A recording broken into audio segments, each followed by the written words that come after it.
Neçə metrdə saxlamalıyıq normalda? Minimum 220 olsa kifayət edir. Ondan 220. aşağı olmağı məsləhətdir ki, məhsul az götürürlər. Bax, İndi izah edeyim nəyə görə aralı saxlamaq lazımdır. Ona görə saxlamaq lazımdır. Bu ağacın ömrü ortalama götürsək 15 il. bəli.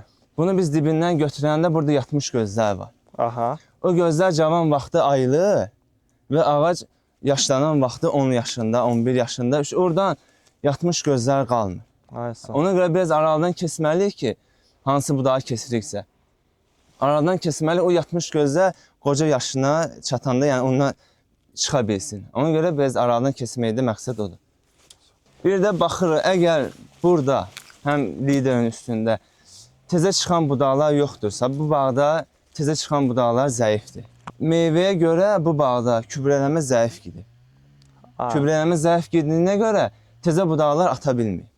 Ona görə burada olan qoca budaqların üstündə qalan cavan budaqları saxlayırıq ki, Aha. bağban, yəni ki, lazımi tonajı heç olmasa götürə bilsin. Ağac elə bil ki, meyvəsini böyütməyə fokuslanıb, Ancaq budaq böyütə budaq ata bilmir. ay sağ ol, zoq ata bilir. İndi nə eləyəcək? Burada çox uzun olan budaqları biraz qısaltmaq lazımdır. Aha. Bu nəyə görədir? Bunlarda meyvə seyrəltmə aparılmalıdır. Meyvə seyrəltilmə bu çox uzun olduğuna görə bunun üstünə həddindən artıq 2 dəfə, 3 dəfə daha çox meyvə var. Bunu biraz qısaltırıq ki biz meyvə seyrəltmə vaxtı daha çox vaxt aparmasın. Bəli. Yəni bu boyda olan budaq bəs idi. Yəni ki uzun budaqlardan söhbətdir. Balaca budaqlarda məsələn bu cür budaqlarda ona ehtiyac yoxdur ki, başqa ucu vurmağa.